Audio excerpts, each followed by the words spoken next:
sa pangapong malakas na palakpak para sa ating Panginoon. Nabasa na po yung ating pong teksto kanina sa 2 Corinthians chapter 1, verses 7 to 9. Basahin ko po ulit sa magandang balita Biblia. Tayo pong lahat ay tumayo bilang paggalang po natin sa salita ng ating Panginoon.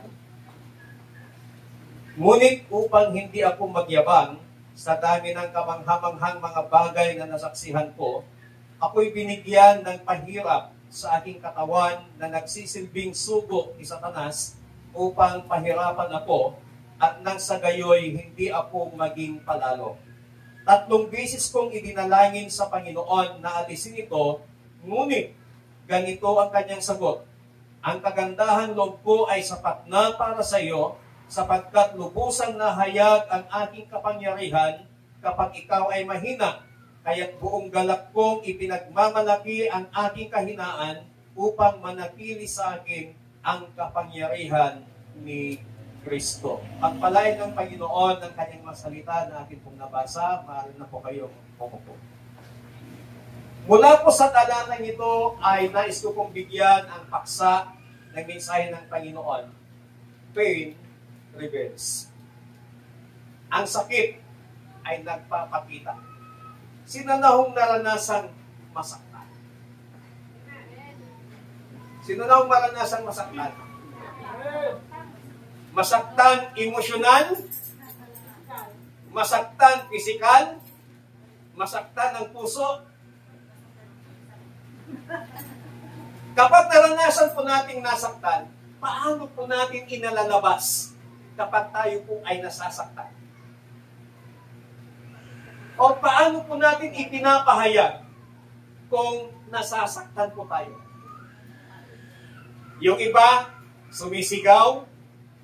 Yung iba, nagagalit. Once na may voice out niya, yung pain sa kanyang puso, wala na. Yung iba ay namamasyal para lamang makakita ng mga magagandang tanawin para yung kanyang yung pain sa kanyang puso ay mailabas niya, maipahayag niya.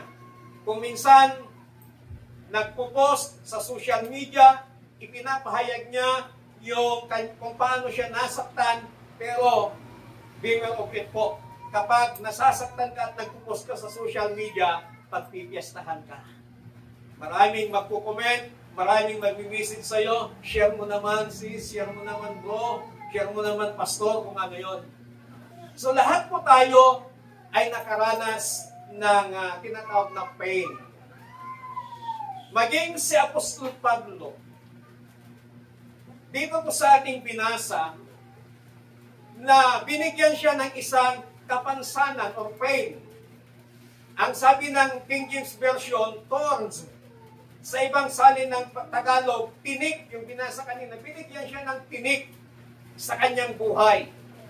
At ang sabi ng mga Bible scholar, ang tinik na ito ay marahil ito ay physical na karamdaman, marahil ito ay spiritual na karamdaman, marahil ito ay emosyonal na karamdaman. But whatever it is, kung ano man yung naranasan ni Paul, that is pain. At makikita po natin, 3 beses niyang itinanalangin sa Panginoon. Ang sagot ng Panginoon sa kanya, my grace is sufficient for you. Parang out of topic ang Panginoon. Merong hinihingi si Pablo na alisin mo, tanggalin mo ang tinik na ito, tanggalin mo ang karamdaman ito sa aking katawan. Pero hindi tinugon ng Panginoon na alisin yung karamdaman. Pero ang sagot sa kanya ng Panginoon, my grace is sufficient for you. Sometimes, iniiwasan po nating masaktan. Amen. Sometimes, ayaw po nating masaktan. Kaya umiiwas po tayo. Iniiwasan po natin ito. But whether we like it or not, habang tayo po ay nabubuhay dito sa ibabaw ng lupa, nakakaranas po tayo ng sakit. Sakit sa ating puso, sakit sa ating damdamin, sakit sa ating katawan, o kahit ano pa man yan. But pain is not just something we endure. It's something God uses to reveal His grace, expose our weakness, and displays His power in our lives. Sometimes, ang pain ay di lamang basta-basta na tinitiis po natin. But ito yung ginagamit ng Panginoon para maipahayag niya, maipakita niya yung kanyang biyaya at maipakita, ma-expose yung ating mga kahinaan at maipakita ang kapangyarihan ng Panginoon. But what does pain reveals? Ano nga ba talaga ang ipinapakita ng pain? Kung medyo masakit ang ulo mo, meron pain reliever. Pag masakit ang ngipin mo, may pain reliever. Pero ang lahat ng yon nakakatanggal, pero sandali lamang, ilang oras lang yung epekto. Andyan na naman, kaya nga tinawag na pain reliever. Nire-relieve na lang yung sakit na nararamdaman mo.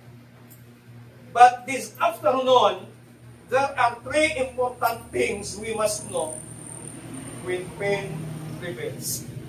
According to Brother Paul in our text. Number 1, sa verse 7a, sa NIV version, to keep me from becoming conceited. Sa magandang balita Biblia, upang hindi ako magmayabang. Pain reveals our vulnerability. Ang pain, ipinapakita niya dito yung ating kahinaan. Kung makikita po natin dito, yung buhay ni kapatid na Pablo, Paul had experienced incredible spiritual revelations. Bago pa niya nakilala ang Panginoon, narinig na niya ang Diyos. Binulag na siya ng Panginoon. Literal na nabulag, hindi nakakita. At simula noon, ang dami ng mga revelations, mga pahayag na natatanggap ng apostol ni kapatid na Pablo. Si kapatid na Pablo ang nagpahayag, nag-reveal na may 3 klaseng langit. Grabe po yung pahayag na yun. Yung mga ibang mga disciples ni Jesus Christ, yung mga ibang apostol, hindi nila ipinakita, hindi nila ipinahayag na may 3 klaseng langit. But Paul, si kapatid na Pablo, siya ang pinaghayagan ng Panginoon na may 3 klaseng langit. Na sa 3 langit, sabi niya po ni kapatid na Pablo, nakita niya, meron siyang mga nakita na kadilagilalas na bagay. Kaya kung titingnan po natin pagdating sa pahayag, pagdating sa mga espiritual na pahayag, ay pwedeng magmayabang sa Apostol Pablo. Kumbagay, doctorate na siya. Kumbaga, Doctor of Divinity. Pag sa secular naman, Doctor of Philosophy. Mga mataas. Kung tutusin, kayang-kayang magmayabang si kapatid na Pablo. But during this time, na napakarami ng pahayag na spiritual ang natanggap ni kapatid na Pablo, pain reminded Paul he was still human and still independent. Yung naranasan ni Pablo, ipinakita lamang doon yung pain na naranasan ni kapatid na Pablo, ipinakita lamang na siya ay isang tao. Merong kahinaan. Pain humble us and strips away pride. Yung sakit, yung pain, yun yung nagtutulak para ikaw at ako ay matutong magpakumbaba at matanggal yung pride sa ating buhay. Any relationships, merong mga hindi pagkakaunawaan. Pero kung mananatiling pride, ang bawat isa walang magpapakumbaba, hindi pumayos ang relasyon. Kahit anumang relasyon, nakakaranas tayo ng pain. Kaya yung iba, pag nakakaranas ng pain, Instead na magpakumbaba, kumakanta, "Lagkas ang biyag ko, hindot mo kalakama."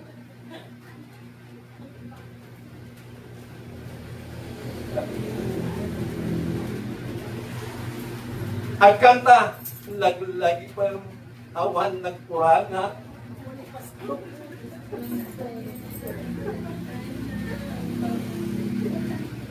Minsan, kakanta na makasakit, Kuya Ede. Instead na magpakumbaba, instead na makita niya yung reason bakit merong misunderstanding, bakit merong pagtatalo sa isang relation, kailangan magpakumbaba ka at tanggalin yung pride. Amen? Yun yung nangyari kay kapatid na Pablo. Dahil sa pain na kanyang naranasan, nagpakumbaba siya sa Panginoon. Bagamat 3 beses niyang ipinanalangin sa Panginoon, pero ang sagot sa kanya ng Panginoon, "My grace is sufficient for you," nagpakumbaba pa rin si kapatid na Pablo. Anong sabi ni Pablo? "Kung meron man akong ipagmamapuri, ipagmamalaki, walang iba kundi ang aking Panginoon, sapagkat sa tuwing ako'y mahina," sabi ni kapatid na Pablo, "mas lalong nahayag ang kapangyarihan ng Panginoon." Palakpakan natin ang Diyos. Pain exposes our limitations. Kapag nasasaktan po tayo, ibig sabihin, meron pa rin pong limitado. Ore kasano nga panang binat mo, tapasin siya ipitao. Meron din pong limitasyon. Kaya nito nagpatinggan, dahil pa nang binat na, dahil pa nagpaspasin siya na, pag nakaawat na, kapsat, mararanasan mo yung pain. Ibig lamang sabihin nun, ipinapakita nito na ikaw at ako ay merong limitasyon. Hindi ikaw si Superman, hindi ikaw si superhero, meron pa rin tayong limitasyon as a human being. Number 2, na ipinapahayag ng pain. Verse 8 to 9a. 3 beses kong idinalangin sa Panginoon na alisin ito, ngunit ganito ang kanyang sagot: "Ang kagandahan loob ko ay sapat na para sa iyo." Pain reveals our need for God's grace. Kapag tayo pa'y nasasaktan, ipinapahayag nito ang pangangailangan natin na kailangan natin ang biyaya ng ating Panginoon. Ang sabi ni kapatid na Pablo, 3 times I pleaded with the Lord to take it away. 3 beses sabi niya. So kung titignan po natin, si kapatid na Pablo ay humihingi ng deliverance sa Panginoon. And God answered him, grace, not removal. Ang gusto ni Pablo, matanggal. Pero ang gusto ng Panginoon, hindi ko yung tatanggalin. Pero bibigyan kita ng biyaya. Bibigyan kita ng grace. God did not change Paul's situation, but He changed Paul's perspective. Ang gusto natin kasi minsan, kapag tayo po ay nakakaranas ng pain, gusto nating mabago ang sitwasyon natin. Gusto natin sabihin, Panginoon, tanggalin mo yung sakit na to. Tanggalin mo yung pain na to sa aking puso, sa aking buhay. Bakuin mo yung tako ng aking buhay. But, hindi po tinanggal ng Panginoon. Binago lang ng Diyos yung pananaw ni Pablo sa kabila ng meron siyang nararanasan pain sa kanyang buhay. Sino pong mga nanay dito? Karamihan sa mga nanay na narinig ko, kung kaya't aganak ng pastor, nagrigat. Ay na, sa marunong atawad. Masikop man na.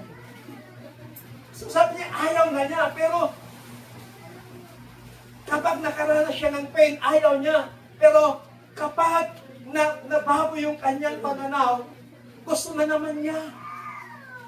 Kaya minsan ang tao napakahirap ispilingin, napakahirap unawain. May mga bagay, may mga pagkakataon na gusto natin ng ganito, may mga pagkakataon na ayaw natin. Kaya gusto ng Panginoon, katulad ng ginawa niya kay kapatid na Pablo, nakakaranas tayo ng pain kasi gusto ng Panginoon na mabago yung ating pananaw sa tuwing tayo ay nasa kalagitnaan ng pain sa ating buhay. Tanungin mo yung katabi mo, are you in pain? Nasasaktan ka ba?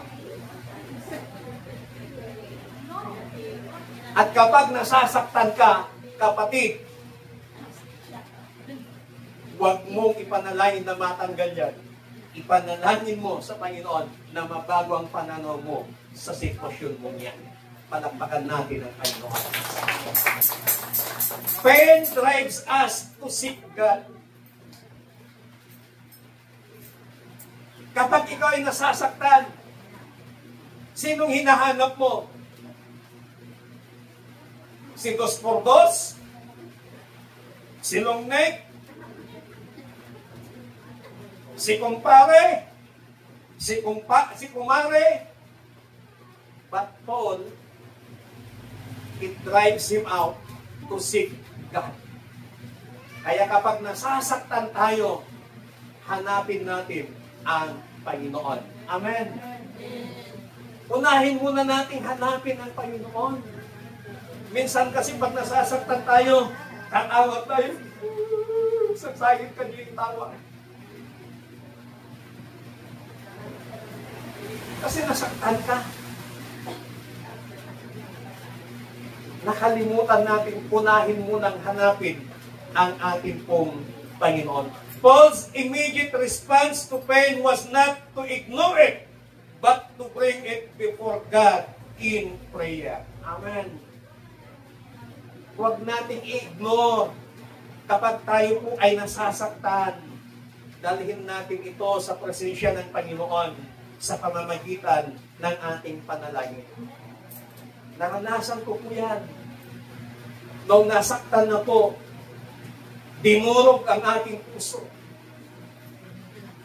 Binartilyo, nilagyan pa ng asido. Dinikdik ng martilyo. Napakasakit. Hindi ako makakain. Ang nasa isipan ko nun, pag makita ko lang to, nanggigigil ako. Pero hindi pinakita ng Panginoon sa akin yung taong yun.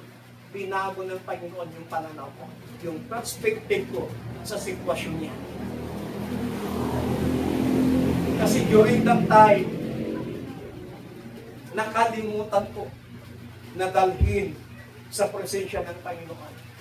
Pero nung natutunan ko, nung nirebuke ako ng Panginoon, minuhod ko sa Panginoon para bagang may nabunot na tinik sa dibdib mo, sa puso mo, tinanggal ng Panginoon. Binigyan ka niya ng kaaliwan. Binigyan ka ng kapayapaan. So kapag tayo po ay nasasaktan, we must bring it down to God sa pamamagitan ng ating panalangin. God's grace doesn't always remove the pain, but gives us the power to endure it. Yung biyaya ng Panginoon, minsan, hindi niya tinatanggal yung pain, but binibigyan niya tayo ng kakayahan para ma-overcome natin ito, na mapagtiyagaan natin ito, na habang tinatyaga mo yan, mas lalo kang tinuturuan ng Panginoon, mas lalong pinabago ng Panginoon ang iyong perspective, ang iyong pananaw sa buhay. Pain confront us our self-reliance. Minsan kasi masyado tayong tiwala sa ating mga sarili. Paul was tempted to become proud due to the spiritual experiences. Di ba sabi ni Brother Paul, upang hindi ako magmayabang? Natokso si Brother Paul na magmayabang. But because of the pain na binigay sa kanya ng Panginoon, nawala yung pagyayabang niya. God allowed pain to expose all humans' limitation. So sometimes pain enter into our lives to prevent us from relying on ourselves instead of God. Sometimes, inaalaw yan ng Panginoon para hindi tayo magmalaki. Wala tayong pwedeng magmalaki sa Panginoon, kundi magpakumbaba tayo sa ating Panginoon. Pain reveals the idols of our heart. Pain exposes what we truly love, what we truly fear, and what we truly trust.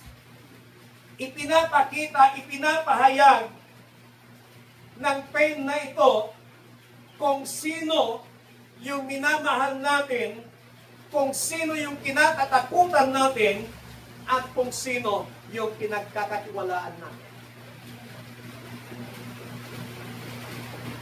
Habang tayo po dito sa ibabaw ng lupa, marunong magmahal, nasasaktan po tayo. Nasasaktan po tayo. But, the Bible says, kung ano yung laman ng puso mo,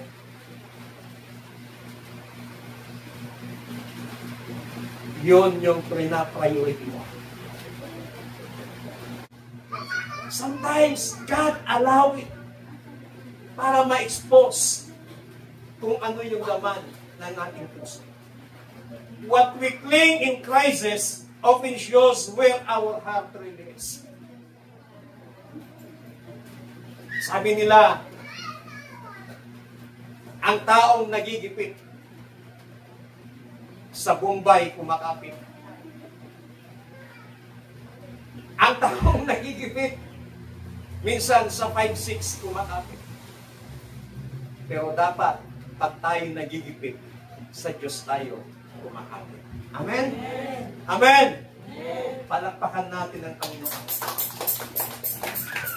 Lastly, sa verse 9b, sapagkat lubusan na hayag ang aking kapangyarihan kapag ikaw ay mahina, kaya't buong galak kong ipagmamalaki ang aking kahinaan upang manatili sa akin ang kapangyarihan ni Kristo. Pain reveals the power of Christ in us. Kapag tayo po ay nasasaktan, ipinapahayag nito ang kapangyarihan ni Kristo sa atin. Ang sabi ni kapatid na Pablo, ang sabi ng Panginoon kay Pablo, for my power is made perfect in weakness. Ang aking kahinaan, sabi niya, sa panahon ng aking kahinaan, ay mas lalong nahayag ang kapangyarihan ng ating Panginoon. So therefore, I will boast, sabi ni kapatid na Pablo, all the more gladly about my weaknesses. I will boast, sabi ni kapatid na Pablo, about my pain. Kaya pag nasasaktan ka, huwag mong ikahiya. Ipagmalaki mo na ikaw ay nasasaktan. Amen? Amen. Amen. Alam mo ang tao, pag nasasaktan, kahit gaanong pagtaabo niya yan, malalaman at malalaman, mahayag at mahayag pa rin. Kaya pag nasasaktan ka, ipagmalaki mo yan. Nasaktan ako. Nasaktan ako, yes. Nasaktan ako. Kasi mas lalong nahayag ang kapangyarihan ng Panginoon sa tuwing ikay nasasaktan. Pain becomes a platform for Christ's power. Yung pain na nararanasan mo, yan yung gagamitin ng Panginoon para maihayag niya ang kanyang kapangyarihan sa iyo. Yung kapangyarihan ng Panginoon, hindi lamang niya tayo tinutulungan para mapagtiyagaan yung pain sa ating mga buhay, But ito po ay mas lalo nating makita, mas lalong mahayag yung kapangyarihan ng Panginoon. Minsan kasi hindi natin nakikita yung kapangyarihan ng Panginoon. Ang nakapokus ka lang doon sa pain na nararanasan mo, nakapokus ka lang doon sa nasasaktan na damdamin mo dahil hindi ka pinautangan, hindi ka pinahiraman ng kapatid mo, inimutan na ka, nasaktan ka. Inindyan ka niya, nasaktan ka. Pinakitaan ka niya ng hindi maganda, nasaktan ka. Ipinakita niya na hindi ka mahalaga sa kanyang buhay, nasaktan ka. Ipinakita niya sa iyo na hindi ka importante sa kanyang buhay, nasaktan ka. Minsan yun kung tayo nakafocus, but nakalimutan natin that behind that pain, andon yung kapangyarihan ng Panginoon. Amen. So huwag kang mag-focus doon sa pain. Tingnan mo yung nasa likod ng pain. Doon ipapakita, ipapahayag ng Panginoon yung kanyang kapangyarihan. Stop trying to look strong. Huwag ka nang magpanggap na malakas ka. Huwag ka nang magpanggap na matatag ka. Huwag ka nang magpanggap na kayang-kaya mo. Aminin mo sa Panginoon, Lord, hindi ko kaya. Lord, nasasaktan ako. Then that's the time na mahayag ang presence ni God, ang kanyang kapangyarihan sa buhay mo. Kapag nihayag na ang kapangyarihan ng Panginoon sa tuwing ikay nasasaktan, nababago na nito kung paano mo tingnan yung suffering sa buhay mo. Nababago nito kung paano mo tingnan yung sitwasyon mo. Nababago nito kung paano mo ipakita yung bagong pananaw mula sa Panginoon. Sa hapon kong ito, mga kapatid, we must stop hiding our faith. Start letting God use it to glorify Himself through you. Your pain doesn't disqualify you. It invites God's power. Kapag ikaw ay nasasaktan, hindi ibig sabihin na dinidisqualify ka ng Panginoon. Ito ay nag-iimbita ng kapangyarihan ng Panginoon. Don't hide your pain. Let God use it to reveal His strength. Lahat tayo nakakaranas ng pain. Pain is not an obstacle to God's work. It's open the channel to it. Hindi ito ang magiging hadlang sa gawain ng Panginoon. And pain doesn't define you. It reveals you. And through you, God refines you. Pain is never wasted in God's hand. It reveals our pride, exposes our weaknesses, and draws us into the sufficiency of His grace and the power of Christ. Ito yung mga tatlong nire-reveal ng faith na inihayag ni Brother Pablo sa 2 Corinthians chapter 12 verses 7 to 9. Hiniling ko nga po tayong lahat ay buhay.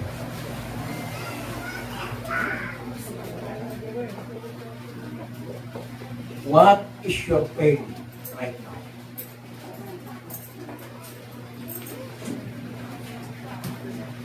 If we trying to fix things in our own strength, if we want to stop fighting your pain alone, hindi natin kaya. Kailangan natin ng Panginoon.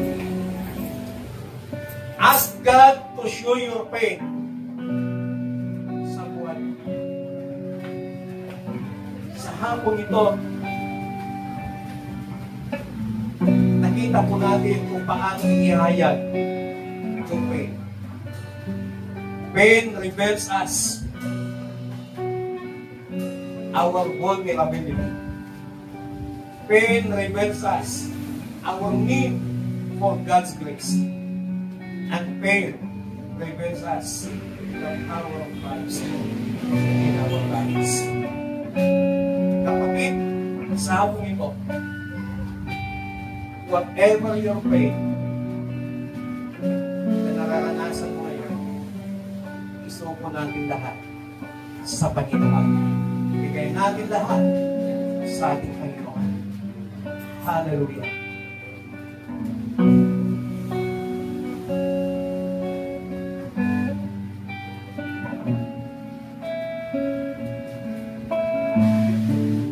To your hands I commit again with all I am for you, Lord. You hold my hand in the palm of your hand, and I am yours forever.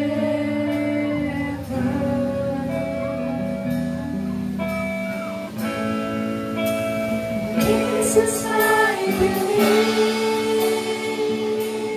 in you. Jesus, I belong To you, you're the reason that I live, the reason that I sing with all I am.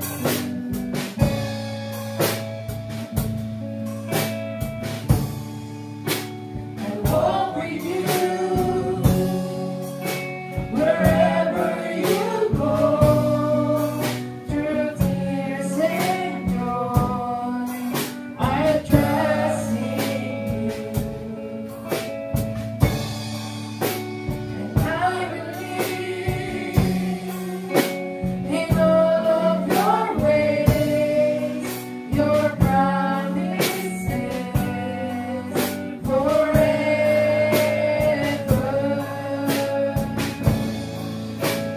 Jesus, I believe in you. Jesus, I belong to you. You're the reason that I live, the reason that I sing. Jesus, I believe in you. Jesus, I belong to you. You're the reason that I live, the reason that I sing. Jesus, I believe in you. Jesus, I belong to you. You're the reason that I live, the reason that I sing. Jesus, I believe in you. Jesus, I belong to you. You're the reason that I live, the reason that I sing. Jesus, I believe in you. Jesus, I belong to you. You're the reason that I live, the reason that I sing with all I am.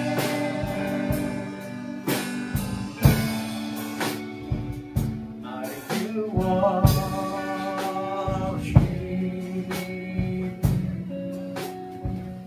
I will worship you. I will worship.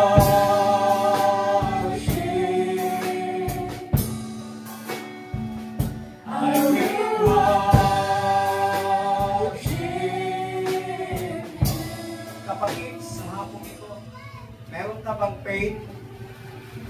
hindi mo mailabas-labas.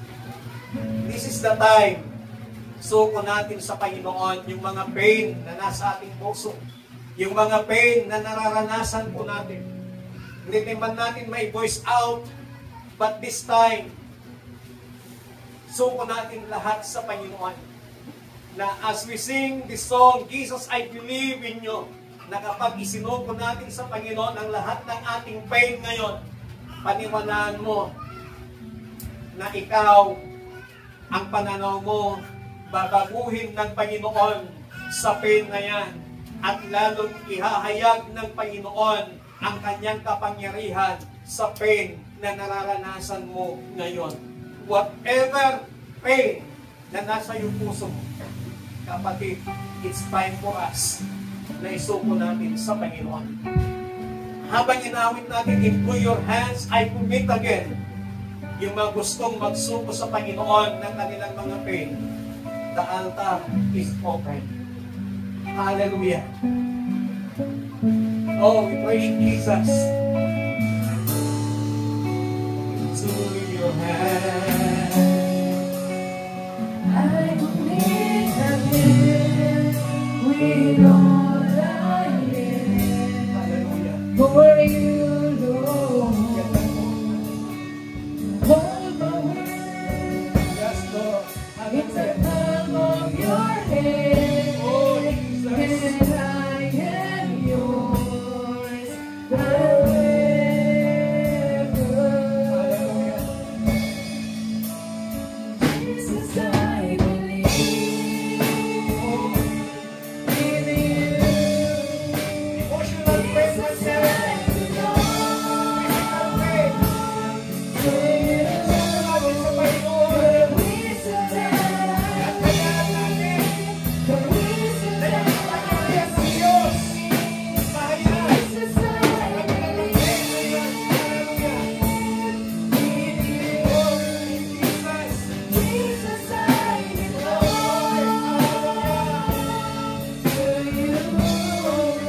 The reason that I live, the reason that I see, Jesus, I believe.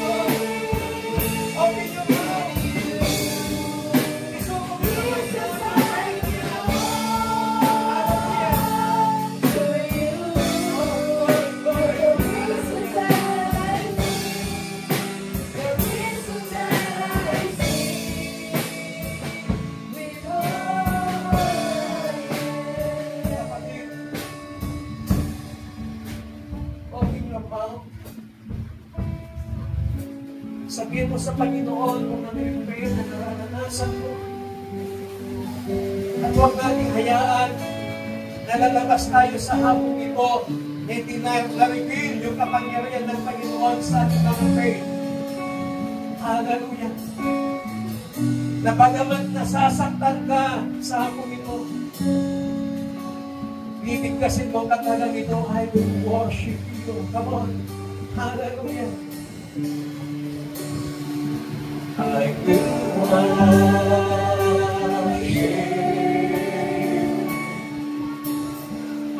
I will Lord, taas mo natin ang worship. ating mga kamay sa Panginoon. Hallelujah. I will worship.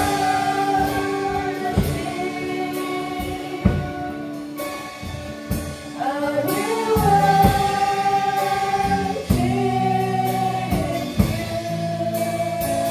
I will worship.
Thank you for your message. We don't like pain, Lord God, but we trust you with it. Help us to see your purpose in it, to rest in your grace, and to experience your power in our pain na nararanasan namin sa hapon ito. Whatever pain it is, O God, Lord, help us to see your purpose and help us to see the revealing power of our Lord Jesus Christ. Panginoon, ang pain na ito, bigyan mo ng kapayapaan ang aming mga puso, ang aming mga isipan. Lord, we trust in you. We trust in you. We trust in you. In Jesus Christ, mighty name we pray.